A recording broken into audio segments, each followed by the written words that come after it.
Assalamualaikum warahmatullahi wabarakatuh. Kami dari kelompok 8. Pada kesempatan kali ini, kami akan membahas mengenai materi probabilitas pada statistika. Sebelum kami memasuki materi lebih lanjut, izinkan kami melakukan perkenalan terlebih dahulu. Perkenalkan, saya Herlina Septiani. Perkenalkan, nama saya Galuriana Putri. Halo semua, perkenalkan nama saya Hana Berliana.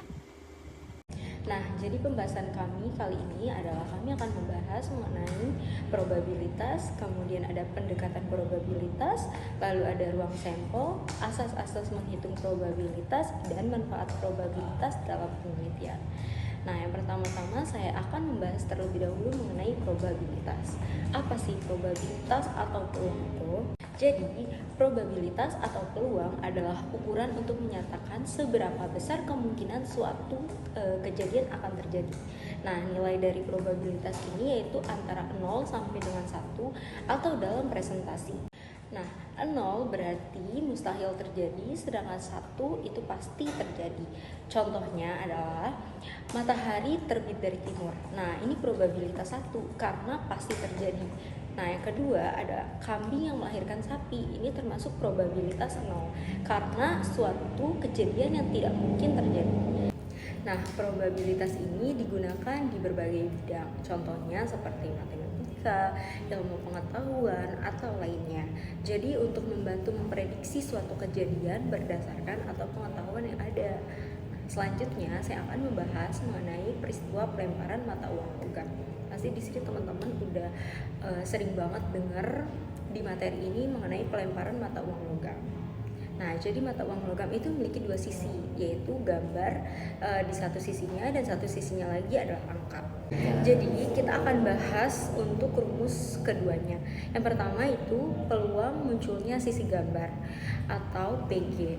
Itu yaitu 1/2 atau 0,5 atau sama dengan 50%. Nah, untuk peluang munculnya sisi angka pun sama ya teman-teman, yaitu PA sama dengan 1/2 yaitu 0,5 sama dengan 50%.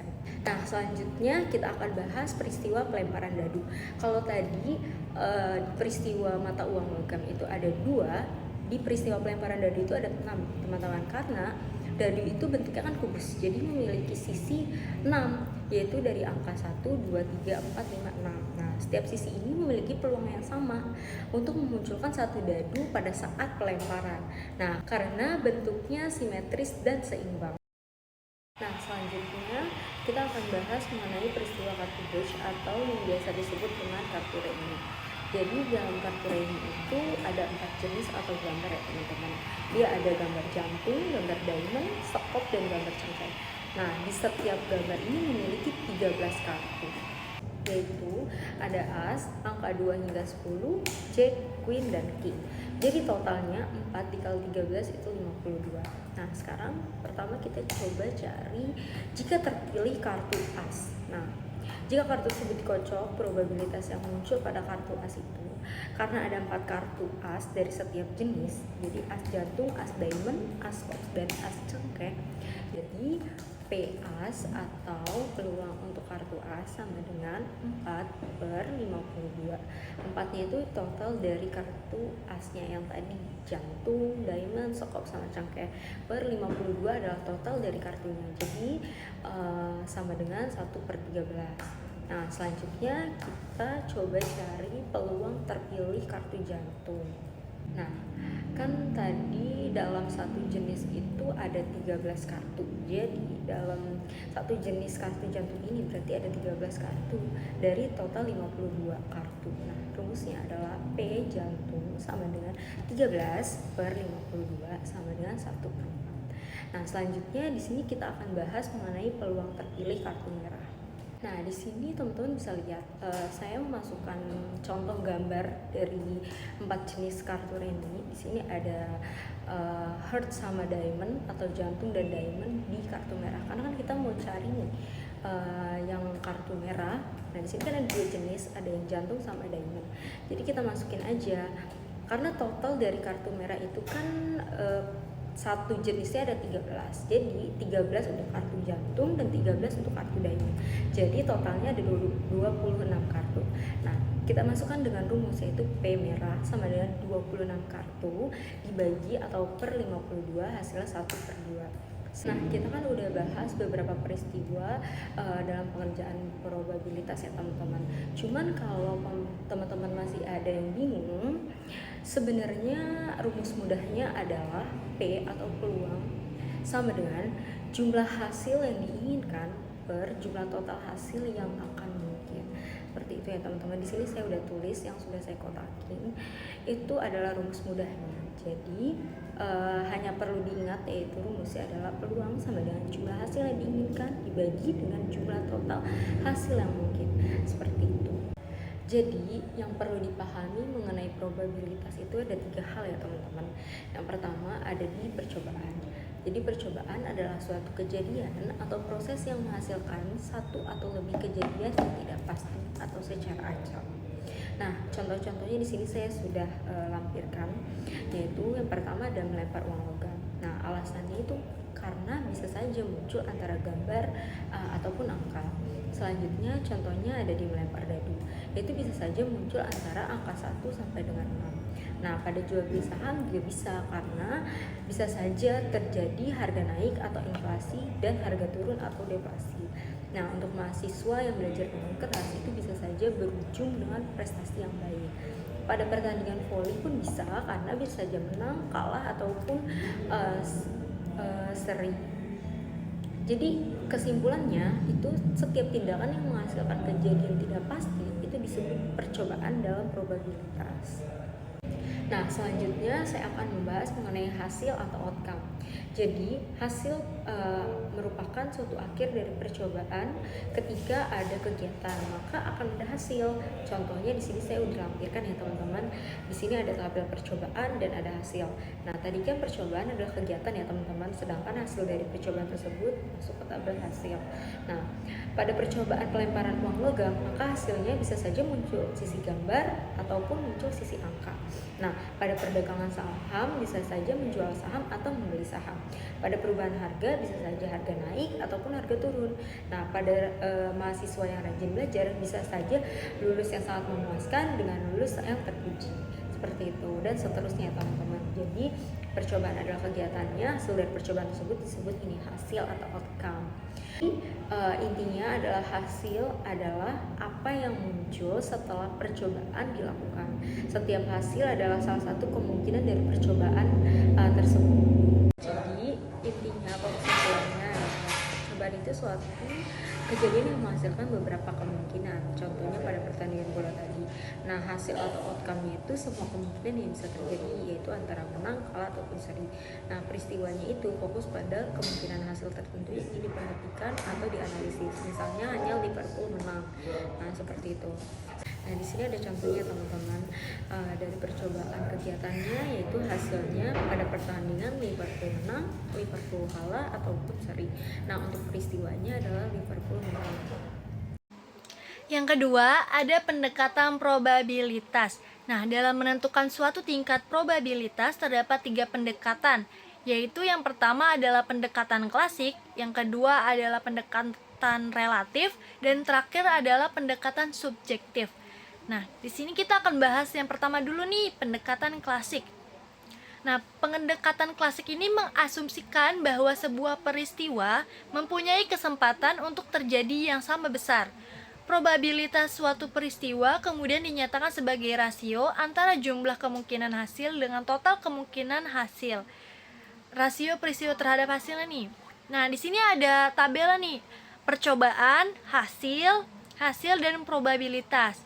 Percobaannya itu ada pelemparan uang, hasilnya yang pertama itu muncul sisi gambar, yang kedua muncul sisi angka. Hasilnya itu ada 2, sehingga probabilitasnya itu adalah 0,5. Nah, percobaan perdagangan saham, hasilnya itu menjual saham atau membeli saham, hasilnya ada 2, probabilitasnya itu ada 0,5. Perubahan harga, hasilnya ada inflasi atau deflasi, hasilnya ini ada 2. Nah, probabilitasnya ini adalah 0,5. Mahasiswa rajin belajar, yang pertama itu ada lulus memuaskan, lulus sangat memuaskan, ada juga lulus terpuji, hasilnya ada 3, probabilitasnya 0,333. Nah, berdasarkan tabel yang ada dalam perdagangan saham, Setiap transaksi hanya menghasilkan satu dari dua kemungkinan, membeli atau menjual dengan probabilitas masing-masing setengah. Kedua peristiwa ini bersifat saling lepas atau mutually eksklusif, artinya pada satu waktu hanya salah satunya yang terjadi. Selain itu, prinsip kolektif lengkap memastikan bahwa dalam setiap transaksi pasti terjadi salah satu peristiwa tersebut.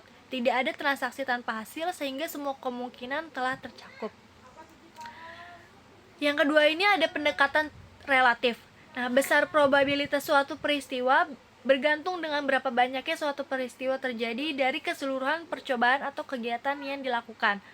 Probabilitas kejadian relatif itu jumlah peristiwa yang terjadi dibagi dengan jumlah total percobaan atau kegiatannya. Nah, contoh soal ini dalam kegiatan perdagangan saham di Isaac Newton ada transaksi 3 juta yang terdiri dari 2.455.000 transaksi dari penjualan. Sisanya 545.000 adalah transaksi pembelian saham tersebut.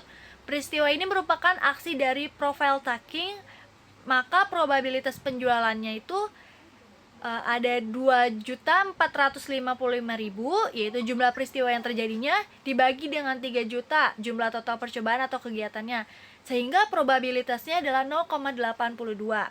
Nah, kemudian nilai dari probabilitas pembelian 545.000 dibagi 3 juta, yang hasilnya adalah 0,18. Yang ketiga ada pendekatan subjektif. Pendekatan subjektif dalam probabilitas berarti menentukan peluang terjadinya peristiwa berdasarkan penilaian pribadi atau derajat kepercayaan, terutama saat informasi yang terlalu terbatas. Misalnya nih pernyataan Bu Sri Mulyani terkait krisis moneter pada tahun 2018 meskipun pondasi ekonomi kuat.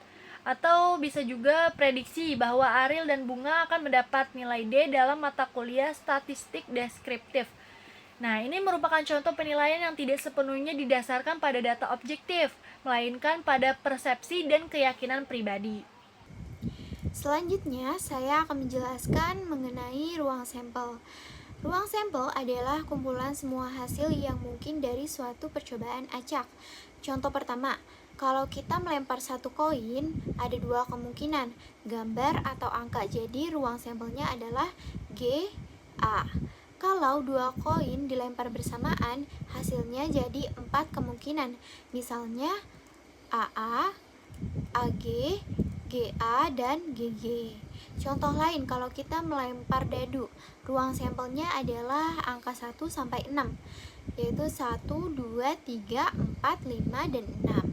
Tapi dari situ juga bisa dibuat subruang, misalnya bilangan genap 2, 4, 6.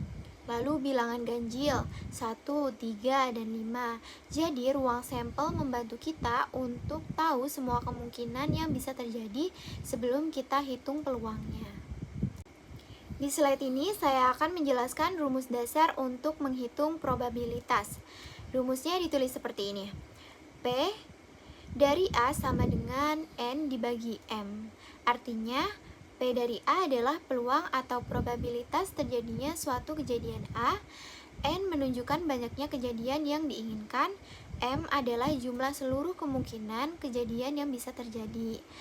Oke, selanjutnya saya akan menjelaskan asas-asas menghitung probabilitas. Yang paling umum kita ketahui, nilai probabilitas selalu ada di antara 0 dan 1. Kalau suatu kejadian pasti terjadi, maka P sama dengan 1. Kalau tidak mungkin terjadi, maka P sama dengan 0. Lalu berikutnya ada beberapa asas penting dalam probabilitas. Yang pertama itu komplement, yaitu peluang suatu kejadian tidak terjadi. Rumusnya adalah P bukan A sama dengan 1 dikurang P dari A. Lalu yang kedua ada intersection atau irisan. Ini untuk dua kejadian terjadi bersamaan. Kalau dua kejadian saling meniadakan, maka P A irisan B sama dengan 0. Lalu yang ketiga itu ada union atau gabungan. Digunakan kalau kita mencari peluang A atau B terjadi. Rumusnya P A gabung B sama dengan P A tambah PB dikurang PA irisan B. Oke, contohnya begini. Dari 52 kartu, peluang dapat kartu as itu 4/52 dan kartu heart itu 13/52. Tapi satu kartu adalah as sekaligus heart. Jadi kita pakai rumus gabungan. P dalam kurung A gabung H sama dengan 4/52 plus 13/52 dikurang 1/52. Hasilnya 4/13.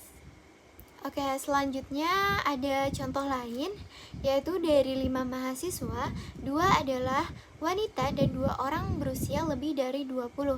Tapi 1 orang adalah wanita dan berusia lebih dari 20. Jadi, P dalam kurung A gabung B sama dengan 2/5 tambah 2/5 dikurang 1/5, maka hasilnya sama dengan 3/5. Yang keempat, ada asas-asas menghitung probabilitas. Nah, yang E ada marginal probability, artinya peristiwa tanpa syarat, yaitu peristiwa di mana yang lain tidak ada kaitannya terhadap peristiwa yang lain, yaitu probabilitas terjadinya peristiwa A sama dengan P dalam kurung A. Probabilitas terjadinya peristiwa B sama dengan P dalam kurung B. Yang F ada joint event. Artinya ketika terjadi 2 peristiwa dengan bersama-sama atau secara berurutan, maka rumusnya adalah P dalam kurung AB sama dengan P dalam kurung BA sama dengan P dalam kurung A dikali P dalam kurung B. Namun aturan ini hanya bisa ditetapkan jika peristiwa adalah independen. Jika joint event mengikuti aturan di mana diterapkan pada conditional probability sehingga peristiwa tersebut tidak independen, sehingga rumusnya menjadi P dalam kurung XY sama dengan P dalam kurung X dikali P dalam kurung X garis Y. G ada conditional probability, artinya di mana suatu peristiwa terjadi dan didahului pada peristiwa lain sebagai syarat. Aturan dari conditional probability, P dalam kurung X garis Y sama dengan P dalam kurung XY dibagi P dalam kurung Y. Di slide ini saya akan bahas contoh soal dari conditional probability. Diketahui ada 10 bola dalam satu kotak dengan rincian 2 bola merah bergaris, 3 bola merah berkotak, 4 bola biru bergaris, 1 bola biru berkotak. Jadi total ada 5 bola merah dan 5 bola biru. Dari sini kita bisa hitung conditional probability-nya, yaitu peluang suatu kejadian terjadi dengan syarat bahwa kejadian lain sudah terjadi. Oke, yang pertama, berapa probabilitas bola bergaris jika diketahui warnanya merah? Berarti yang ditanya ini adalah P bergaris diberikan merah. Langsung saja kita masukkan ke rumus, yaitu sama dengan 2/10 dibagi 5/10 sama dengan 0,4. Artinya dari semua bola merah, 40% diantaranya bergaris. Lalu yang kedua, berapa probabilitas bola berkotak jika diketahui warnanya merah? Berarti ini kan yang ditanya P berkotak diberikan merah. Langsung saja kita masukkan ke dalam rumus 3/10 dibagi 5/10, maka hasilnya sama dengan 0,6. Jadi 60% bola merah adalah berkotak. Selanjutnya yang ketiga, berapa probabilitas bola bergaris jika diketahui warnanya biru? Maka di sini yang ditanya adalah P bergaris diberikan biru. Langsung saja kita masukkan ke dalam rumus 4/10 dibagi 5/10, maka hasilnya 0,8. Artinya 80% dari bola biru adalah bergaris. Lalu yang terakhir, yang keempat, berapa probabilitas bola berkotak jika diketahui warnanya biru? Berarti di sini yang ditanya adalah P berkotak diberikan biru. Jadi langsung saja nih kita masukkan ke dalam rumus, yaitu 1/10 dibagi 5/10 sama dengan 0,2. Maka hanya 20% dari bola biru yang berkotak. Selanjutnya saya akan membahas mengenai teorema Bayes. Jadi teorema Bayes dalam probabilitas ini berkaitan erat dengan probabilitas bersyarat atau yang biasa disebut dengan conditional probabilitas. Nah, rumus conditional probabilitas yaitu P X jika dia terjadi sama dengan P X Y dibagi P Y. sehingga diketahui bahwa PXY sama dengan PX dikali PX jika Y terjadi. Jadi rumus base menjadi PX jika Y terjadi sama dengan PX dikali PX jika Y terjadi dibagi PY. Yang kelima yaitu manfaat probabilitas dalam penelitian. Jadi probabilitas adalah ilmu yang mempelajari peluang terjadinya suatu kejadian atau sering digunakan untuk mengambil keputusan di tengah ketidakpastian. Nah, manfaat dan fungsinya dalam kehidupan atau penelitian yaitu yang pertama, membantu pengambilan keputusan yang lebih tepat. Misalnya di kehidupan sehari-hari, seseorang bisa menggunakan probabilitas untuk menentukan apakah perlu membawa payung berdasarkan ramalan cuaca. Yang kedua, menarik kesimpulan berdasarkan hipotesis. Jadi, dalam penelitian, probabilitas memungkinkan para peneliti untuk membuat kesimpulan tentang karakteristik suatu populasi berdasarkan sampel yang telah dikumpulkan. Misalnya, dalam survei pemilu, probabilitas digunakan untuk memperkirakan hasil pemilihan berdasarkan sampel dari pemilih. Nah, selanjutnya yang ketiga itu memperkirakan hipotesis atau dugaan sementara. Misalnya, probabilitas menghitung suatu hasil peneliti sehingga dapat menentukan apakah hipotesis mereka dapat diterima atau harus ditolak. Nah, yang keempat yaitu mengukur derajat ketidakpastian dalam analisis sampel.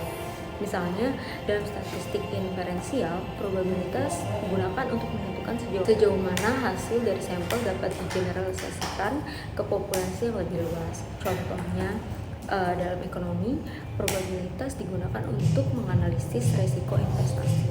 Nah, sekian materi pembahasan kami pada kesempatan kali ini.